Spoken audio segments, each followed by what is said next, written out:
Frankie Valli, he gets the people going. That's just too many points. I was like, hey, Gabe, how's it going? I love your work. Dudes on the Mall is the podcast to listen to. Week 3 of the football season is now here, coming to you remote this week. Josh is on the road, just after being on the road in Boise. Apologies, boys. Yeah, in Atlanta for a work trip. So I'm going to be in Atlanta this week and then Nashville next week. But there is a window of time where we're able to record live. So next week will be a little bit better. So if we sound different, we're coming to you through Zoom this week. Wanted to still make sure we got to our episode for the week after the I'll say close win against Boise. I was going to go Nailbiter, but my heart rate couldn't really take any more of that. So enjoyed the trip. We'll hit I think we'll hit our highlights from the trip, and then we can kind of dive into the game if y'all are cool with that. Yep, let's do it. So thoughts, would we go back? So Boise, Idaho, my expectations for you were very, let's say, standard. I wasn't expecting anything, outlandish. I just thought it was, okay, we're going to Boise, Idaho. Boy, was I wrong. Boise, Idaho exceeded all of my expectations. The people there are incredible. I'm sure we'll get into that in a little bit. My favorite part, though, with downtown was so clean. Downtown was really clean. The cleanest downtown area I've ever been in. And just it was a great time. The environment, the atmosphere, just the electricity around us being there really, I think, amped the vibes up. But I enjoyed Boise greatly. Plus the food was good too. Yeah, I wish we could have more of the food, but Boise was, like Josh said, fantastic. I had zero expectations going into Boise, and leaving, I already want to go back. It was, so much fun. The people were awesome. Downtown was great.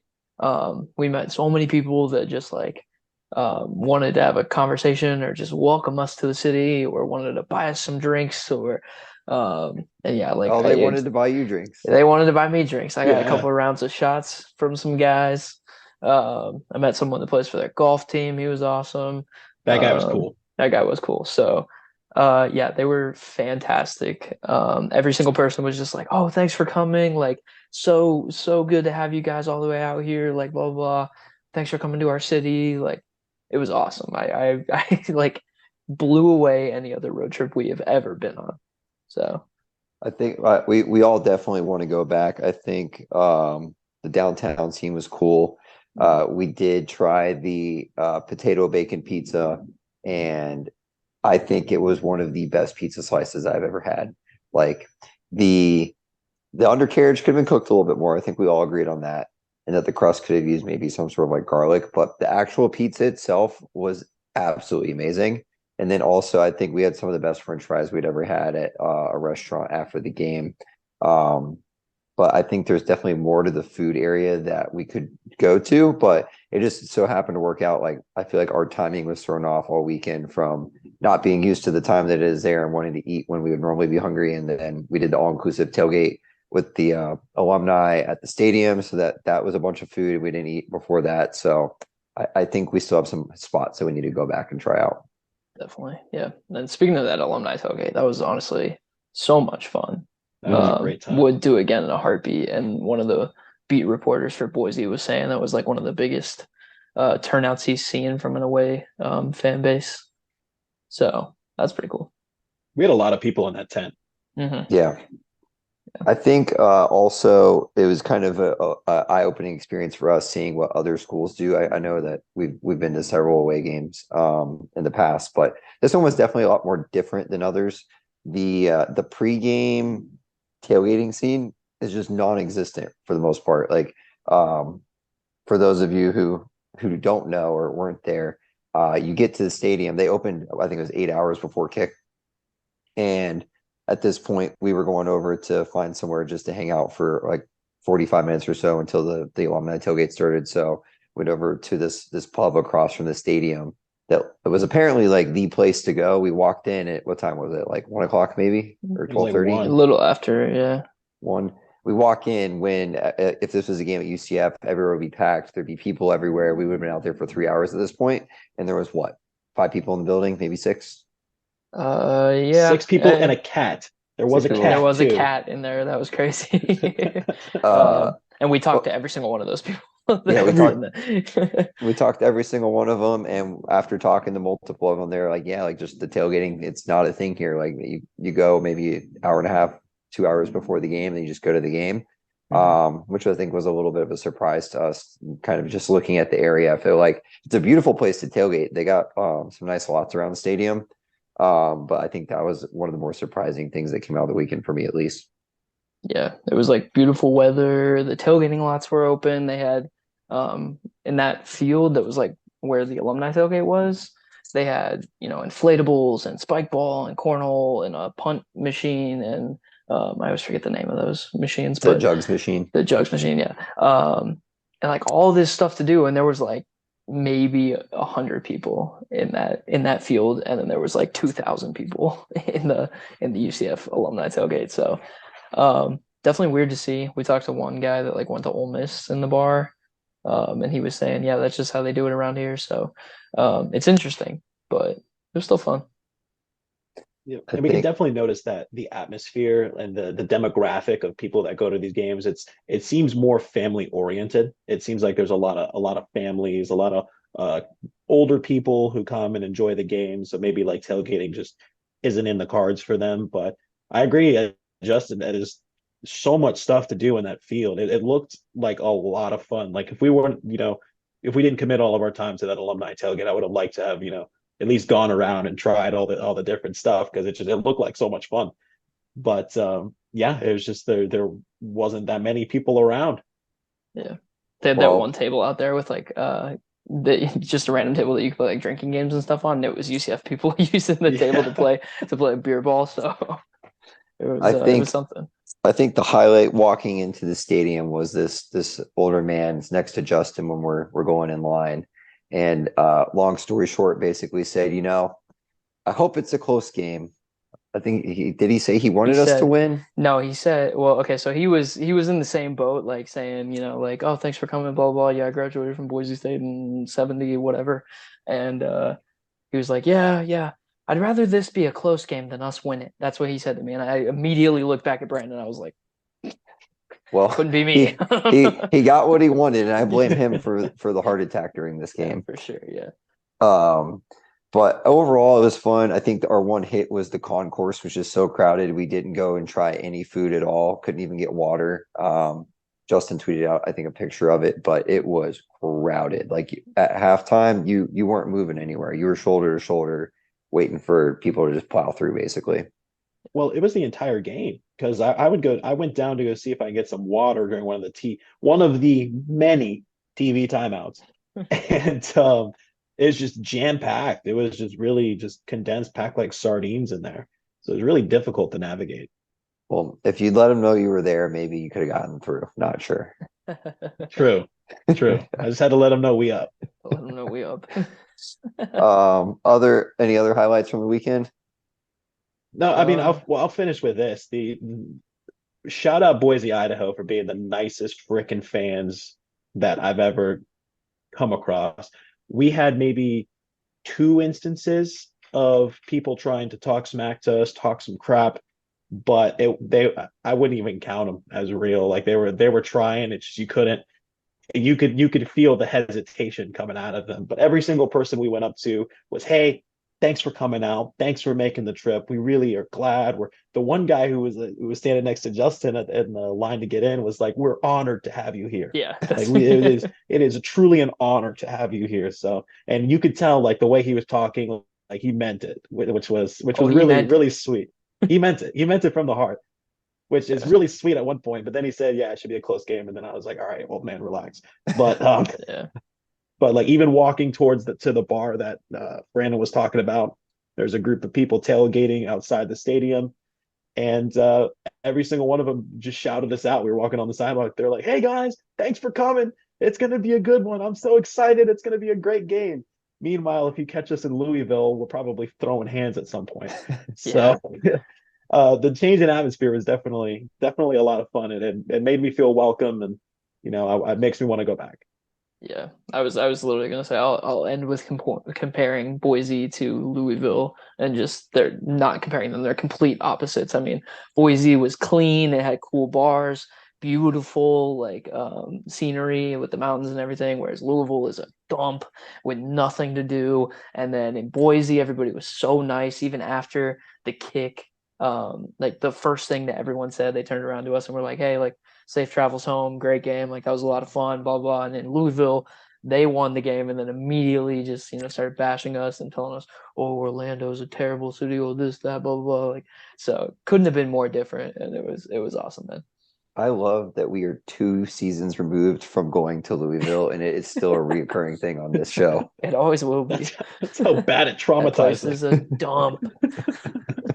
I would just like to shake the hand of everyone that was present at Boise State. They probably all thought that we were a little odd when before we went to go make the final kick, we all looked at each other. If you're familiar with the video, there's a video of a guy that just goes, "I just want to shake your hand." We all just kind of did that to each other before the game ended. It was kind of funny. Everyone else probably thought we were crazy, but Yeah. it was fun. Yeah, it was a good time. Game review. We'll kind of hit on the quarterback in the game at the same time, but Justin, you want to hit your notes first? I know they might have been lacking a little bit. Yeah, it definitely I think I was it's just in such a bad mood the entire game. I just wasn't taking any notes, but I mean the clear takeaways are I mean the biggest thing that sticks out in your mind is we had 530 yards of offense and Like only 18 560, points. I believe. Yeah, something ridiculous like that, and only 18 points to show for it. It's like the offense was clicking, but we just couldn't finish when we needed to. Our first 4 trips to the red zone, we had a combined total of 3 points. I mean, we had a turnover on downs and 2 interceptions in the red zone. I mean, that's just something that can't. I mean, you got to walk away with points, especially in a game like that. I won't flame Javon for that interception, even though I should, because that was terrible. The Kobe one, it wasn't the greatest throw. It hit him in the hands. But that's just your, tip drill you see all the time. But the Javon one, oof. Anyways, but like I said, when they needed to, they turned to the run. The run game was exclusively the plan for the second half. Basically, we got our touchdown off of RJ Harvey's back. Like that man just that entire drive, he was just like, "Give me the ball, give me the ball, give me the ball." We finally scored. So. And then they left too much time on the board. I mean, that's exactly what I said after they scored their touchdown. I went, too much time. Too much time. So, on the defensive side of the ball, it's tough to have any critiques because they did what they needed to do. They kept us in the game when the offense wasn't able to put points up on the board. They kept Boise at 10 points. It was a 1-score game going to halftime. It was a 1-score game for most of the second half. So they did what they needed to do, but it's the same thing we saw last week. It's sloppy tackling that we've been seeing for a very long time now. It's just terrible. I think it was Brandon Adams on Boise's touchdown right before the end of the game. I think it was Brandon Adams, whoever that was that tried to make that tackle, just ragdolled off of him. It was awful. So, and yeah, just I don't know, that same soft coverage. I saw one play, I think it was Jakari. He just like the running back was just coming at him and he just stopped dead in his tracks and waited for him. It's that's not what you want to see out of your defense. You want to see them getting to the ball first, being aggressive about it. So yeah, and then obviously, Boomer. Well, what more can I say about this, man? The turf is blue, the sky is blue. Colton Boomer is automatic. So those are my biggest takeaways. Oh, and then I think we should talk about the DJ, but you're probably going to get into that a little get later. Okay, yeah, so I won't touch on that then. Yeah, but I mean that's the biggest thing. It's just I was feeling really bad about the game, but then afterwards it's okay, we won. A win is a win. It's tough to win in college football, especially on the road. And then you started hearing the stats that I had no idea what. We were talking about it after the game. That was Boise State's first home opener loss in 21 years. Their home record since 99 is, what did you say, 200 and it was 120 something and 16. It was something ridiculous. They've only lost. I know including this past weekend, they have lost at home 16 times since 1999. Yeah, and then when you throw in them wearing all blue, they have 7 total losses. Yeah. Like that's including yesterday. So that's crazy, and it's like that makes you feel a little bit better about it. And it definitely was a tough place to play. Like I don't know how it sounded on TV, but I will say for 36,000 people, which there weren't 36,000 people there, they announced the sellout. It was not. It was loud. I mean, that place was rocking, especially at the end of the game. That place was loud. I couldn't hear myself think. So I was excited people finally stood up so I could stand. yeah, right. Yeah, because those bleachers were not comfortable. So yeah, hats off to them. But all in all, just it was a fun game to be at. Probably a little boring to watch on TV, but it was a fun game to be at. A lot of things to clean up, and we'll get into the quarterbacks later. But the offense has a lot of work to do. Just play calling wise and making sure we can, not stop coming away empty-handed. One other stat before you go, Josh. I think it was they had won over 100 times in a row at home when leading going into the fourth quarter. Wow, that's crazy. Nuts. That's tough insane. tough place to win. Doesn't matter who you play. Tough to win on the road. Exactly. Yeah. Well, my notes. I mean, Justin hit the nail on the head. From the football game perspective, what did we say every time that we entered the red zone? It's like, oh well, we entered the red zone. We can find something else to do because they're not going to score here. But on the flip side, when defense was on the field, somehow, some way, whether within 1 or 2 plays, Boise would end up in our territory. But as soon as they crossed the 50, they had kryptonite. Like it was just they were shut down. And like shout out to the defense for just completely keeping us in that game because without that, I mean, we're screwed essentially. But yeah, 0 for 4 to begin in the red zone, just something that just cannot happen. Like we said at one point, it should have been like 35-10 or something like that. But on the flip side, vibes, the stadium atmosphere was incredible. Like we were mentioning before, the people were super nice. The blue field is the blue field. I don't want to call it ugly because it is, kind of a staple of Boise State, and I don't want to trash on them, but wouldn't be my cup of tea if that was my home field. But it gets really dark. Yeah, it does. It does. It really does.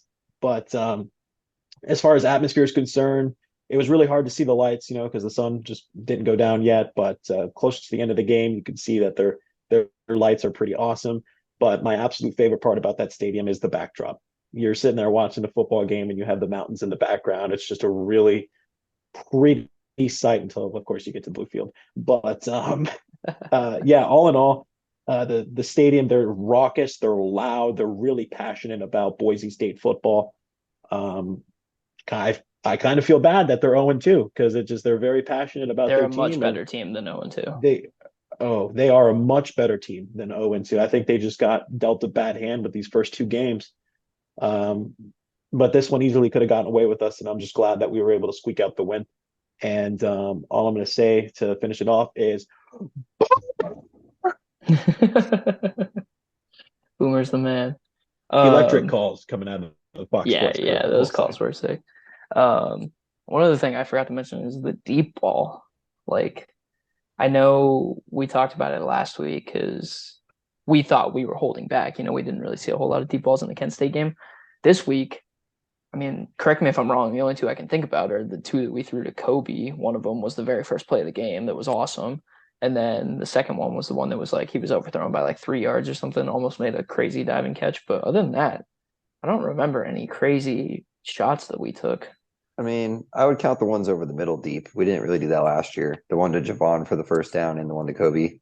Yeah, I'll give you that, I guess. I don't know. And I feel like in years past, those would have been like quick outs or dump off passes or something. Yeah, I'll give you that. I don't know. It's just, I guess maybe we're setting our expectations too high, but I'm trying to find something to like chalk it up to for this week. I think the O-line played terribly. So maybe I do think they didn't play that good in the first half. Yeah, I feel like JRP just like did not have a lot of time, so maybe that's why. And then in the second half, we just committed to the run. Maybe I don't know. I mean, the run was working, so I'm fine with committing to it. Like, for those that don't know, through 2 games of the year, we averaged the most rush yards per game in the entire nation, even over Air Force. So when you're head of one of the service academies, you're doing something right. That's Um, crazy. but I think if you just look at this stat line from this game and you don't see the score, I would look at this and go, oh, we won, like 35-10, 35-17, something like that. We averaged 8.2 yards per play. That's almost a first down every offensive play, Yep. which is absolutely insane. Put up 272 through the air, 258 on the ground. We were averaging 6.29 yards per rush. Through the air, we were averaging 10.8 yards per attempt. And I just think that the offense was finally clicking, and then we would just get to the red zone and we just hit a wall. It wasn't the only bad play call I had an issue with was the McDonald Wildcat 4th-and-1 run in the red zone. Like, I get throwing the two that got picked off. Like, when you're in the red zone, you see a lot of teams run that. Like, would I've liked to see us just run the ball because it was working? Yes, but I get the play call. So like I really, that's the only thing I had an issue with, and I think it just came down to our team was just not executing. Like, we were being set up for success, and we get to the red zone, and it's like we forgot how to play football. But I think one of the positive things to take is I feel like that's a relatively easy fix. If you look at that going into maybe not the Villanova game, but the Kansas State game, I think that that's something that where we can easily improve, and that's going to be the difference in a game or two this year. Yep. Completely agree. But that being said, we do have a quarterback change yet again. Yeah. Last time I went to an away game, our quarterback got hurt. This time, same thing. So maybe I'm cursed or something. Is this the 4th year in a row that we've had some sort of quarterback injury and had to start someone new? Let's see. It was Milton in 19, or was it 18? 18. Milton was in 18. Then Mac. Mac in 19. No, Mac didn't start in 19. No. Gabriel did. Brandon Wimbush started the first game, then Dylan Gabriel took over. Oh, that's right. There weren't any injuries. No injuries, but it wasn't a full year with the same quarterback. That's right. So it's probably like 5 years that we've gone like 20, at least two quarterbacks at some point. 2020 might have been all Dylan Gabriel, actually. 2020 was, it was COVID year. Yeah, 2021, Mikey last year. So since even in 2017, Milton didn't even start every single game. Are you sure? I thought he did. Yeah, when we went up to the ECU game, or was that 2018? We went to ECU and what's his face started. We went to Maryland in 2017, so okay, so we went to ECU 2018. Yes. Okay, that who was the other guy? I can't remember. 12. In 18, that would have been Mac, right? Yeah, no, we had another quarterback. What's his face? He transferred and came back. Why can't I think of his name? Threw the worst pass we've ever seen to wide open Killins. ECU double pass. You think Quadri? Oh yeah, Quadri. I couldn't think of his name. He didn't start the ECU game though. No, but he still got some reps in. Well, yeah, but that's just because Millen got benched because we were killing him. Yeah.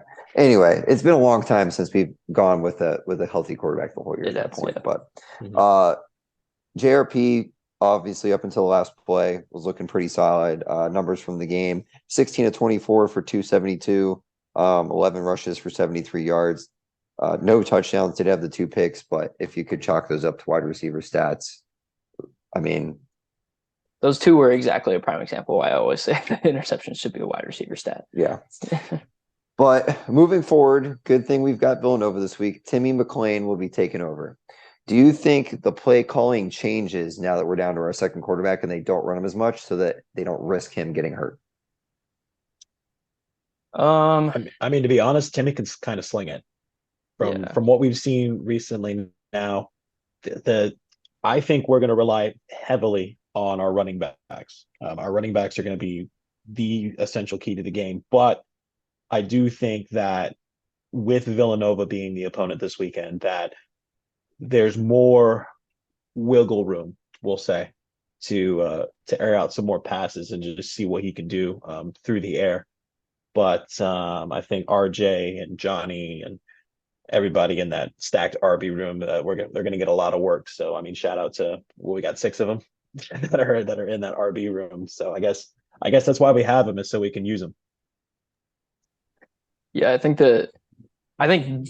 this week definitely the play calling is going to be changed just to be a little more conservative. Like going into this week with Villanova, I'm not really expecting to blow them out like we did Kent State, just because I think we're just going to be a little more conservative, try to keep everybody healthy. But going into Kent State, I don't think, or I'm sorry, not Kent State, Kansas State. I don't think that the play calling is going to change that much, especially like with the information we've been given. I think everybody's speculating that JRP will be out for a month. Even if Timmy gets hurt in the second game, if we have to play risk for 2 games, that he still doesn't burn his red shirt. Yeah. So I think with Timmy, like if it were to get to that and we are playing risk, then yeah, you're going to see a lot of changes to the offense. But with Timmy at the helm, as long as we get past Villanova and he's fine, I don't think the play calling changes that much for the Kansas State game. I think that Timmy can sling it. I think his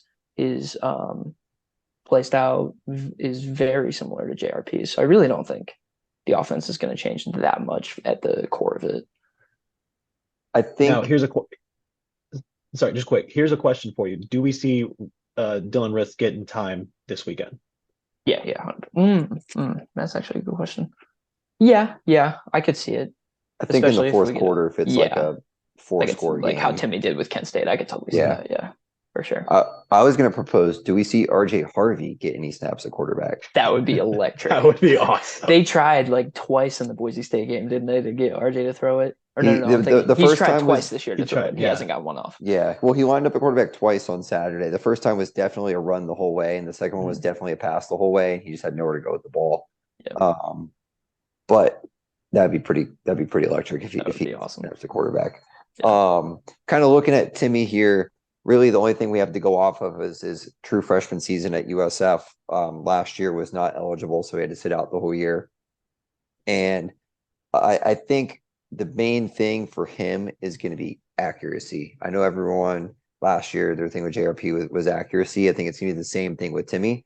I think he's going to play a little bit more free than Plumlee would. I feel like he's going to want to be on the run outside the pocket more often. Plumlee is at least comfortable standing in the pocket.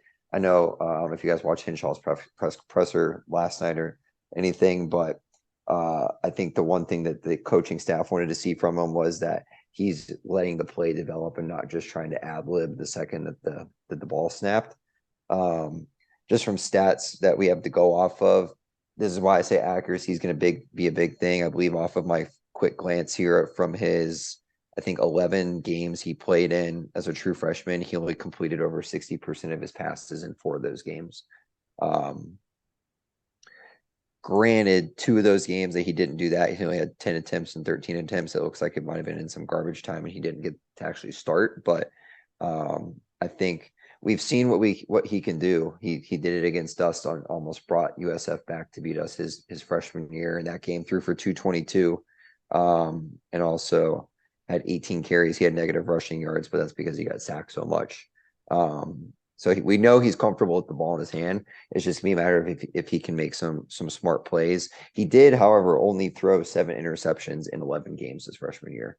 So if you're looking for a highlight, while it might not be the most accurate balls, they weren't finding the opposing team either. Hey, he was down. 10-second runoff. That's all I'm going to say. 10-second runoff. I'll never forget standing in the corner of the student section. Everyone's like, "Oh my gosh, the game's going." I'm like, "Nope, know your rules. 10-second runoff, guys. It's game." Yeah. I'm excited for Timmy. I don't know. I think this is not that, I don't want to say this is like a good thing that JRP got injured, but I think this is like the perfect time for it to have happened. I think Villanova is going to be an easy game, a warm-up game for Timmy to come in and really, see what he can do in this offense. And so, it should be. I'm really not too worried about it, to be quite frank. He's playing with a chip on his shoulder. Yeah, a little bit. With our rushing attack, I'm not worried for this week. Next week will be a different story. 100%. Prime time. Prime time, 8:00 FS1, Kansas State. What a way to start with a backup quarterback. I would have rather that game been at noon, personally. An 8 p.m. kickoff is crazy. We're doing it. Before we move on, I do have to announce that my streak will be breaking this weekend. I'll be missing my first home game since 2014. It was a good run while we had it. Almost made it 10 years. If for some reason I can get there and there's still like the fourth quarter, you better believe I'm running to that stadium just to get in there for even if it's only 15 minutes. We're holding you to that. I I'm taking the will. under. Well, I figured this. Orlando City kicks off at 7:30, which means that the game won't be over until about 9:15.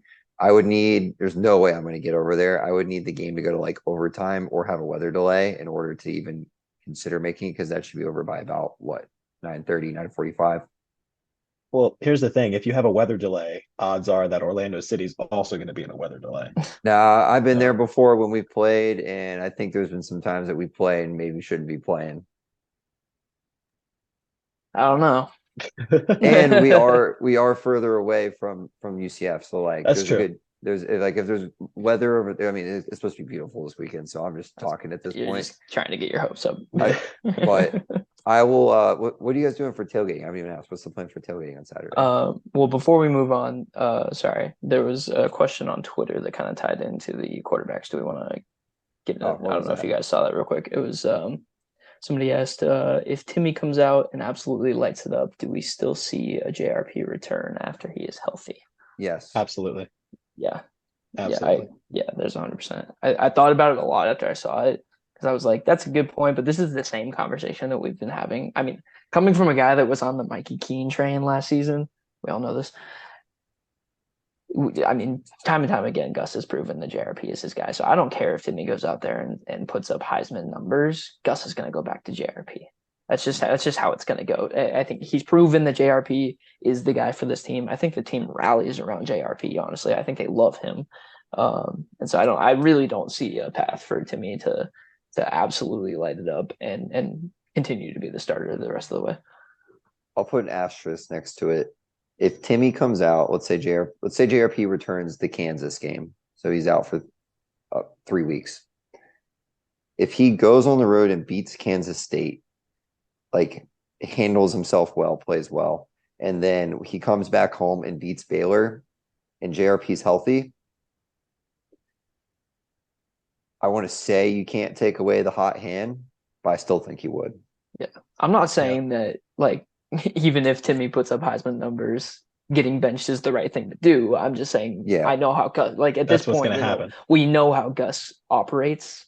We know that, maybe he's a little stubborn. Maybe he just, is really wants JRP to be the leader of this team. I don't know. I just don't see it. I do think JRP carries a certain respect in the locker room. And even on the presser yesterday, like they said, he was going around trying to hype everyone up. He was talking to everyone when Javon dropped that ball and it was intercepted. Like Javon was the first one to go to the sideline and say, "Hey, like that's all me." And he was like, "Hey, no sweat. Next play, we got it. Like move on from it. Like it happened. Let's keep playing."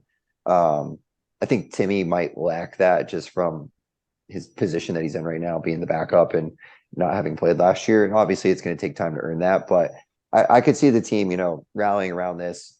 Timmy's going to do what he can. He's going to play well, but even if he comes out and puts up Heisman numbers, unless like he comes out and is playing like I don't even know what's a person I could compare him to, like Tua did when he came out in the championship game for Alabama. Like it's not going to happen where he stays in. I don't see it.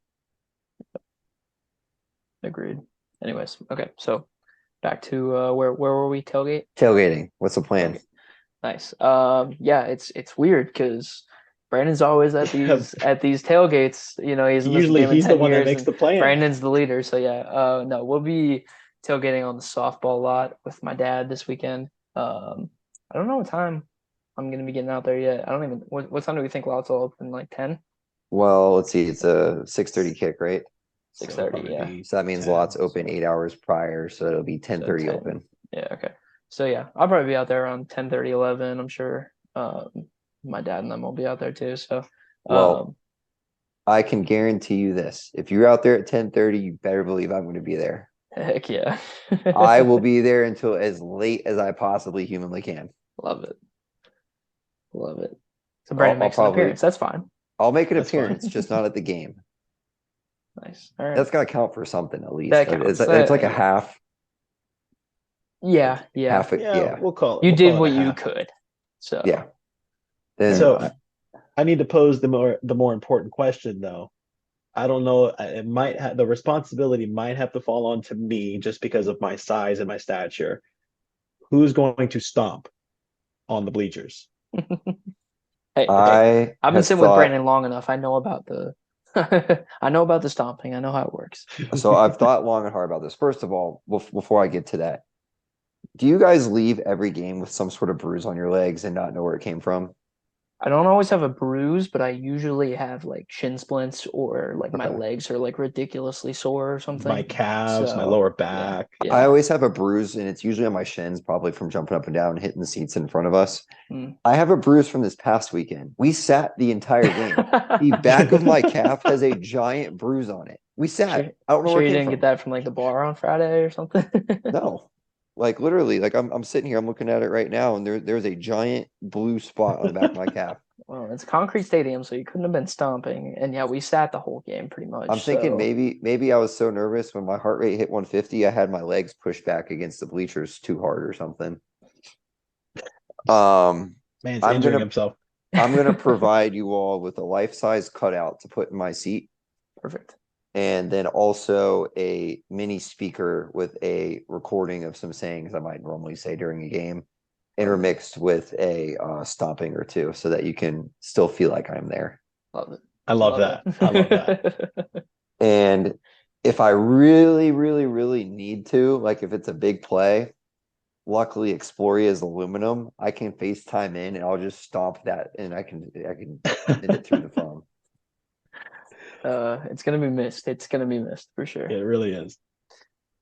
But yeah, figure out the plan. This is the first time you guys have ever had to plan this. Figure out the plan. Let me know what's happening. It's a lot of and pressure. It is I a lot will of be pressure. there. If you need to borrow anything, let me know. 'Cause I got know stuff. that I will be there when lots open. That's all Okay. I'll say. that I'll means- probably text some people and be like, "Hey, like I'm gonna be out there, but I'm not gonna be like getting numbers or anything." Yeah, Because I'm that just gonna means bum food off my dad and I'll bring my own beer, so I don't care. that means I'll be there at 10:30 as well then. So I'm on my own, I guess. Damn. No. You're out on softball. Craig's got you. Okay. He's listening to this right now. He's going, Josh, I got you. All right. All right. You better text me. Well, if he doesn't text you, we'll know he didn't listen this week. Yeah, that's true. So I mean, what's worse? There you go. What's worse? Or he just hates you. It could be that too. That's fair. Could be that too. Could be. Dude of the week. Dude of the week. Oh boy. We had a first time ever. I mean, we've been doing this twice. This is our third dude of the week now. Three-way tie for dude of the week. So I think we should all pat ourselves on the back. Yes, I got my. A push is a win, so I'm gonna count this one as a dub. I got my first dub. Justin's I on like the your board. chances this week, though. Kind of on the board. Justin does have a good shot this week. I don't know if I like my chances against Brandon's. I know what Brandon's is. I called dibs at the You stadium. did. He I called did. it. You did. You did. I will lead off as the two-time defending champion dude of the week now. Fair enough. I guess it's 1.5. 1.5. 1.5. Yeah. Actually, let's each go 1, 2, 3. Shoot them at your screen. Whoever matches. If anyone matches, they have to go second and third. If someone's by themselves, they go first. Okay. Okay. We tried doing this. Okay, we tried doing this. We were playing pool at a bar, and how many times did we all get the same thing? Well, we're only looking for 2 people to get the same thing. If someone gets it different, they go first. All right. Ready? Wait, so if we all three put 3 separate fingers, then that's the order. Whatever you put up. Yep. All right. Oh, we're doing numbers. Oh, okay. I'm sorry. Yeah, numbers. One. it's You put up a 3. 1, 2, or 3. 1, 2, or 3. Okay. Okay. Perfect. Okay. Ready? 1, 2, 3. Nice. All right. So Nice. Justin goes first. So I go first. Okay. Justin put up a 3 for those you not watching. Me and Josh put up 2s. All right. So my dude of the week is the goodest boy in all of Idaho. For those of you that don't know, Boise State has, or maybe have never seen this before, some football teams have T-dogs. And it's just a dog that is trained, and all they do is when the home team kicks off, they run out there, happy as can be, grab that tee and sprint back over to the sideline, and they get the loudest roar you've ever heard. I think it was louder every time for this dog than it was for their touchdowns. So My dude of the week is Blitz the dog. He is officially on the Boise State roster as their T-dog. I think just looking at him, he's like a black lab, maybe. But that I watched that dog on every single kickoff. I was like finding him on the sideline. I was like staring over trying to find him. That dog was ready to go. Like he knew it was kickoff time. He's standing next to the trainer or whatever, and he's like jumping but like not going, like ready to go. And every single time he'd get to the tee so fast, he'd like kind of miss the tee and he'd have to like turn around and grab it again on the way back. And he was just getting the loudest roars from the Boise fans. So my dude of the week, the best boy in Idaho, Blitz the dog. Blitz the T-dog. I will say they did the starting lineups before the game on the Jumbotron, and the last person to get announced, or the last one to get announced, was Blitz. Yep. And that was the loudest roar I've ever heard for anything for any football player. No, it was the loudest roar I've ever heard. It was louder than when Nugget comes out into the end zone. Everybody goes crazy. I mean, they love that dog in Boise. So that's my dude of the week. Josh, you can go next. Gotcha. All right. So my dude of the week is unfortunately is at the expense of one of our fellow dudes here.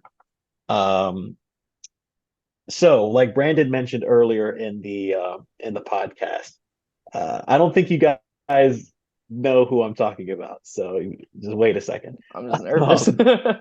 I think I know where this is going, but I think I'm wrong.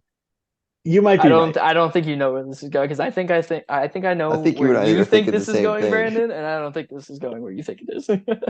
So Brandon was talking about early in the pod about when we walked over to the bar before the tailgate. Now, at this bar, like we said, there was only 5-6 people in there, and the bartender. Oh, okay. This is not where I thought this was going. No, this is not where I thought it was exactly. going. So I told you guys, this is completely different. So we walk in, and immediately we sit down at the bar, and the bartender tells us all to give him our IDs. So we give him our IDs. Brandon's the first one to give the bartender his ID. Oldest of the group. He's the oldest of all of us. He's the old man of us three. And the bartender takes his little flashlight that checks if the IDs are real or fake. He puts Brandon's ID flat on the bar. He takes his flashlight, puts it flush against the ID. He says, the edges light up. Do you have anything else that proves your identity and proves your age? You have any other form of ID on you? The look of pure terror on Brandon's face was priceless. It was absolutely priceless, because Brandon you didn't have anything. You had credit cards and stuff like that, but like that doesn't prove that. I got credit cards. I got nothing that has. I'm not carrying a passport with me or not carrying anything. Like, so he keeps checking it. He's like, this is fake. This is 100% fake. But then all of us are like, all right, let's have him check ours. He checks all of ours, and turns out that the Florida driver's license is a little bit different, in the sense that when the light goes on there, it does show the edges, because the edges on an ID typically aren't supposed to light up when you put that light flash to the ID itself. Florida ones, I guess, do. So the guy's like, oh man, yeah, that's I guess different with Florida. So he let us all drink and all that. But then afterwards, he brought out a whole stack of fake IDs and started showing us, like, look at this. He's like, look at this crap. Comes from China and all that. He's like, look at this. And he shows us with the light of what it's, and it's so funny, because looking at some of those IDs, you could tell they were so fake. They were so bad. But when I tell you, the stack was so thick. It was hilarious. So my dude of the week is that bartender at Suds Bars. What that bar was called is called Suds, because he scared the crap out of Brandon. I thought that I was like, this has never happened to me before. I literally was like, he's going to take my ID. I'm not going to be able to get on the plane. That was my thought. Yeah, that was my first thing. Brandon's going to get stuck in Idaho. I was like, I'm going to be stuck here.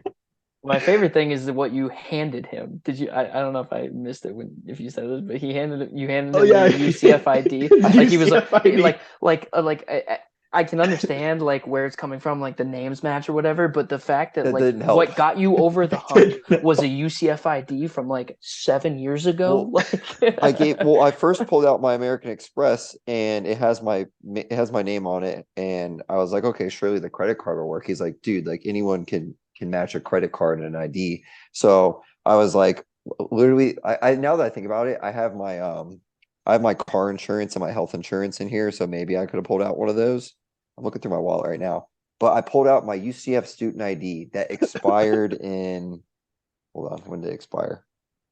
2022, with a picture of me that is almost rubbed off and looks like has been through the washer maybe like 20 times. Like it is faded. And this is what got me over. If anything, this just tells them I'm a college student. Yeah, literally. Like, it Yeah, could have been so anything. Brandon's terrified. Justin's kind of terrified. I'm sitting there like a madman, just laughing. It's just like, oh That's geez, funny. this is so funny. But yeah, dude of the week, bartenders. Sun's He Bar. ended up being cool anyway. Yeah, he was awesome. He Yeah. was awesome. So my dude of the week. Some of you may have seen this on social media. I called dibs on this when we were still at the game. UCF is down by 1 point. TV timeout. Who comes on the loud system? Miley Cyrus. They don't know what they're getting into JRP's head right now. Crowd wasn't ready. They're doing it. Everyone's singing. Our team's singing. JRP's having himself a grand time on that sideline, getting pumped up to his favorite karaoke song. They don't even know what they're in for. What do they play next? Zombie Nation. Again, either we got someone in the booth that knew what they were doing and they were a plant, or their sound guy is just not socially aware of what's going on. Play Zombie Nation. Our team came alive. The Boise fans were having a good time. Our fans came alive. Zombie Nation cuts, go back out. Drive starts. I think wasn't there one more TV timeout during that drive? Wasn't there a stoppage? I lost track There of TV was. timeouts during that game. I I think there might have been two actually, because there was definitely one after Well, JRP got hurt. I think there was a timeout. There was a timeout called. We went to a TV timeout. What did they play again? Zombie Nation. Crowd again into it. Our team into it. Our fans into it. My dude of the week, because I believe the vibes is what got us the final drive and to score. The Boise State PA announcer that played JRP's favorite song in Zombie Nation twice within about a 10-minute span when the game was on the line.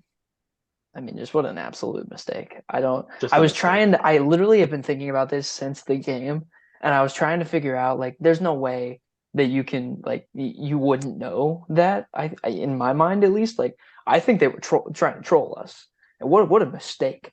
Like, it's still a one-score game. Like, we needed a field goal. What a terrible time to troll. I don't know. So, yeah, that's a heck of a dude. That guy messed up. I'm gonna shoot an email to Terry and tell him to let Gus know that our DJ needs to be in every meeting because he needs to be doing his research and looking this stuff up because I He do needs not to know watch what's film. happening to us. Yeah, he needs to watch some film.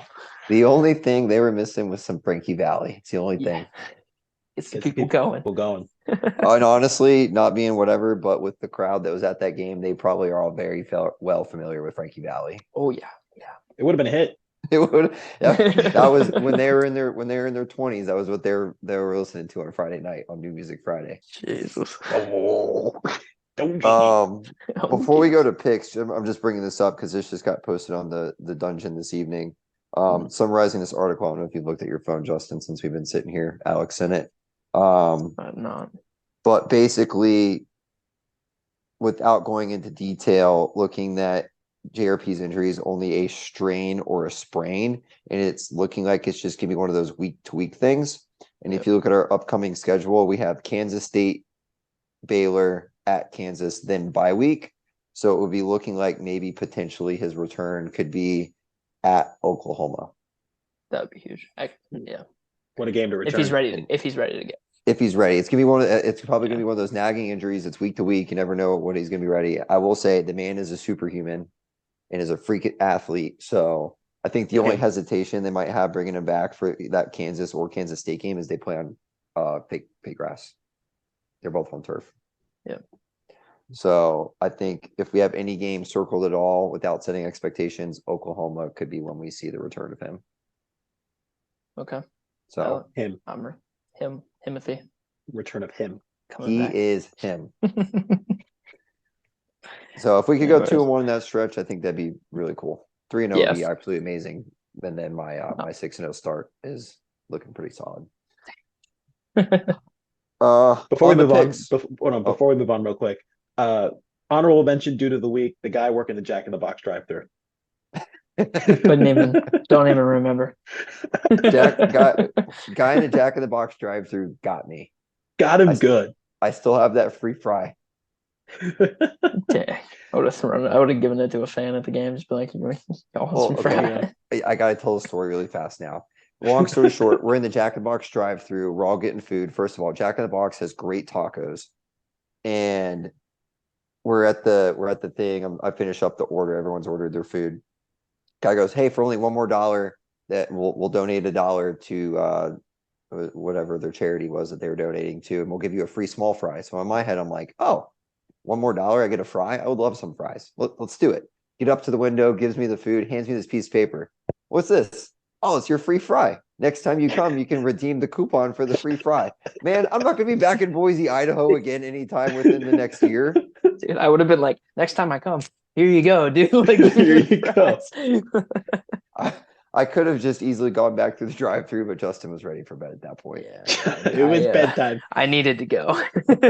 I wasn't saying much in the back seat. Dude was looking out the window. Like Man, I was holding on to the oh shit handle. I was just like, all right, get me back to the hotel room. Just want to go home. Get me home. So I hope whoever, actually, I think that coupon got thrown away when the rental car got out. So I hope whoever cleaned it out took that coupon. They deserve it. Yeah, they do. Well, on to picks for this week.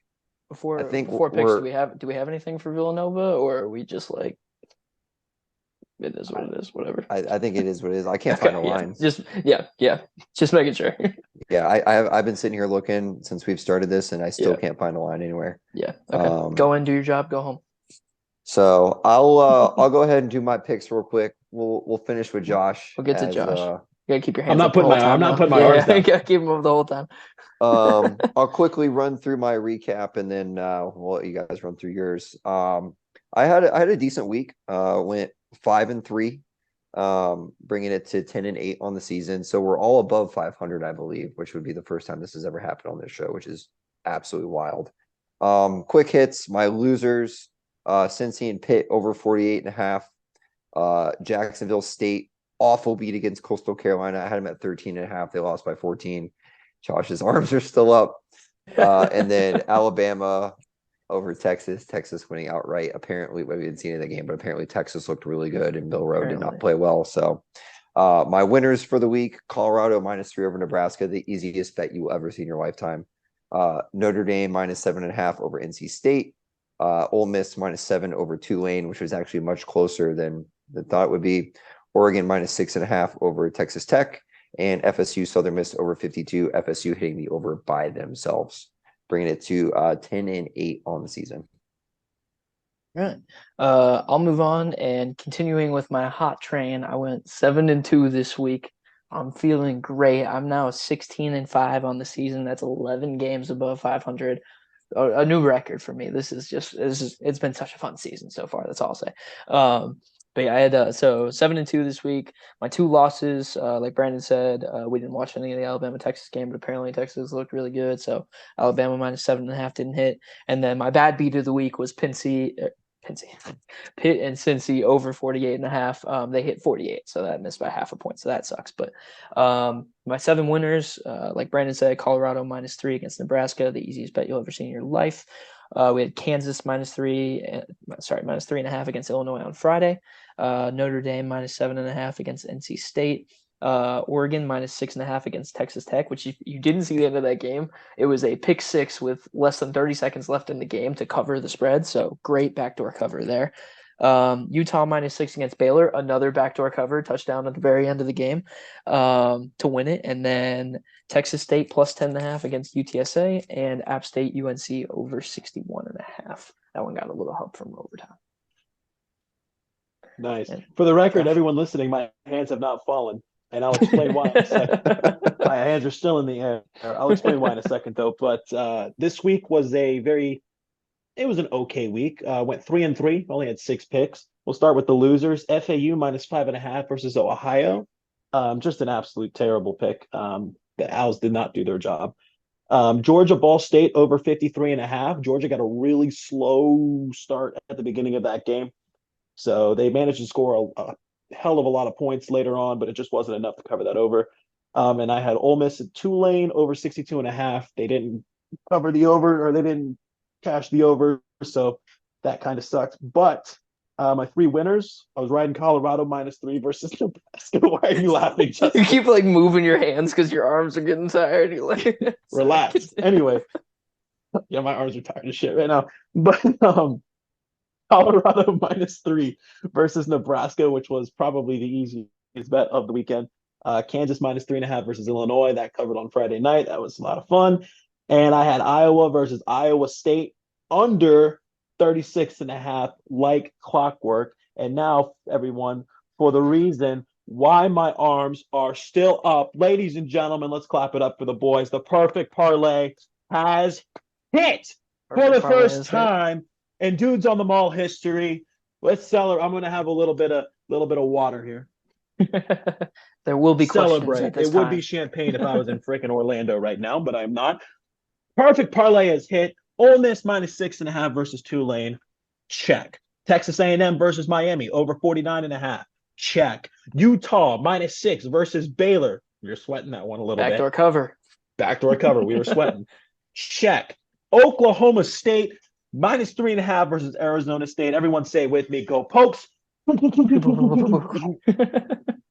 What a hit for the perfect parlay. That is the first one. I know we were talking about me having to do a punishment if a perfect parlay never hit, but guess what? This guy ain't doing jack diddly squat because this guy is perfect, at least for this week. We'll see about next week. But let's go great. 3-3 on our picks and a perfect parlay winner. I don't even care about the picks because a perfect parlay won. So if you see me at tailgate on Saturday running around like a chicken with my head cut off, just freaking out and having a great old time, yes, UCF football is happening, but the perfect parlay hit the week before and I haven't been able to celebrate yet. So all that energy is just kind of packed in right now. So, this man's So on cloud nine. I'm so Josh happy. You have obviously no had a idea. great week. Dang. Before we move to picks really quick, not to be alarming, but I've been sitting here the last 5 minutes just looking for a line, seeing what I can find. I have now found two websites that have picked Villanova to beat us on Saturday. Really? I've got one with a score of 36-33 Villanova, and I've got one with a score of 33-28 Villanova. Tell me, right? Who has Villanova even played this season? Like, Nobody. Are they 2-0 or like? I mean, we were so overlooking this game, we didn't even do a preview of them. They've beaten Colgate 42-19, and they beat Lehigh 38-10. Congratulations. I'm not worried. Like, I'll be honest. If we lose on Saturday, I might not even do the podcast next week. I will only do it if the perfect parlay hits. I just found that a little alarming. All right, moving on. Week 3 picks. I only got 5. I'll run through them pretty quickly. I'm going to stick with it because it's hot. I think they can hit it by themselves. I've got FSU Boston College over 56.5. Whoa. Next, 56.5. I got it at 55. Oh, I have it at 48.5. Really? I swear. Like, I know I just took my picks before we started. I swear I'm looking at it live right now. It's 48.5. That's why I took it. FSU Boston College. FSU Boston College. Well, I'm going to adjust that then because that is a huge I mean, difference. double check on your phone and maybe my phone's like being weird or something. I swear I see -25.5 for FSU and then over 48.5. I will look. And I took this line right. Yeah, I've got 48.5 too. Yeah. 48.5. Wow, that's a huge line investment. Yeah. Okay. I don't know who got hurt. Now I'm a little worried. Well, when I for record, I took these plays yesterday. Next, this one is purely out of spite, and I really hope I'm not wrong. Tennessee -6.5 over Florida. Yep. Vandy burned me this past week, but I'm going to stick with them. I'm going to go Vandy -4 over UNLV. Texas and Wyoming, I got them over 48.5. That's a good line. And I've got this one had a lot of movement. It's down from when I took it yesterday. I've got Army +11.5 at UTSA. Okay. That'll be my 5 picks for the week. I like that. So I have 8 picks this week. Like I said, I got a lot of. I'm just gonna keep the ball rolling while I got a lot of games to work with. So, like we were just talking about, I have FSU, Boston College over 48.5. Seems pretty low. I think FSU, depending on any injuries I haven't heard about, can hit that by themselves. I'm going to take Kansas State minus 5.5 against Mizzou. They are on the road, but just riding with high hand in Kansas State. I'm going to take LSU, Mississippi State over 53.5. Then I'm going to take App State minus 9.5. They are at home against ECU. They almost beat UNC this weekend. Took them to overtime. Ended up losing by a touchdown, I think. But App State looked nice. I think ECU's terrible this season. So 9.5 is a big spread, but I like that. I'm also going to ride with UNC minus 7.5. They're at home against Minnesota. Again, UNC is just a hot hand in college football right now. I'm going to take Washington minus 16. They are at Michigan State. That's a big line, but the biggest reason I took this is because if you haven't heard, Michigan State's coach is currently on suspension and probably going to be getting fired for, I think, like sexual harassment or something like that. I don't know. There's a lot of problems going on in Michigan State over the past couple of years, but I think without a coach, they've had a lot going on outside of the football field this past week. So Washington looks nice. So minus 16 there. My too many points of the week is going to be South Carolina plus 27.5 at Georgia. That's just like seems like such a ridiculously high line for an SEC conference game. I don't know. I don't think like South Carolina is that good, but 4 touchdowns like seems like a lot. So and then my final play, another duplicate with Brandon. I'm going to take Tennessee minus 6.5 at Florida. Gotcha. All right. Well, moving on to mine. I have 8 picks and a perfect parlay.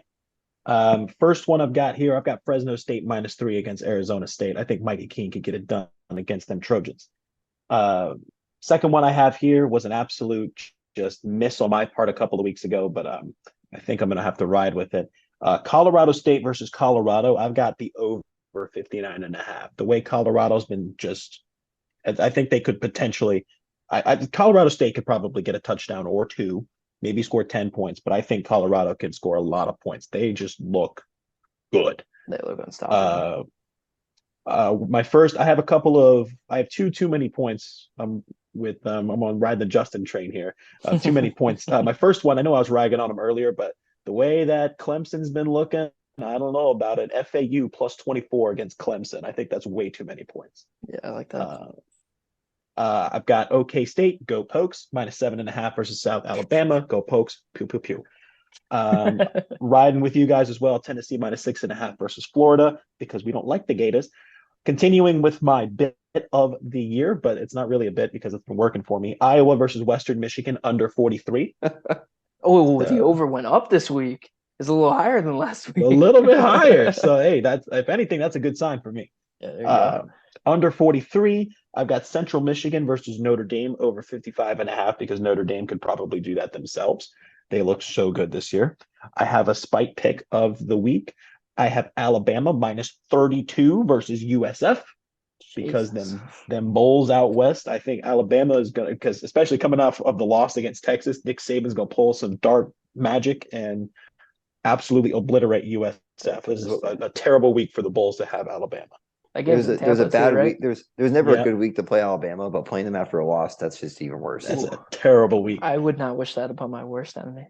Hey, to be the best, you have to play the best. And finally, we're going to finish with the perfect parlay.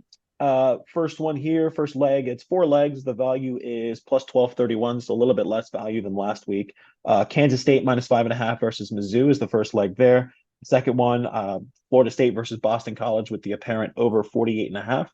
I got Kansas State minus 5 instead of 5.5. If you want that half a point. Minus 5 versus Mizzou. I'm helping everybody out here. This is Robin Hood friggin' Justin over here. All right, so Kansas State minus 5 versus Mizzou, Florida State versus Boston College over 48.5, Iowa State minus 2.5 versus Ohio. I'm just riding with the clones. Go clones. You're not going to be happy about this next one. My next too many points of the week. My last leg of the perfect parlay, San Diego State plus 24 against the Beavs, Oregon State. And I only did it just that's such a mistake. You. That is such just a mistake. Spite you. I can't wait. I can't wait until we come back next week, and that's the only leg that didn't hit.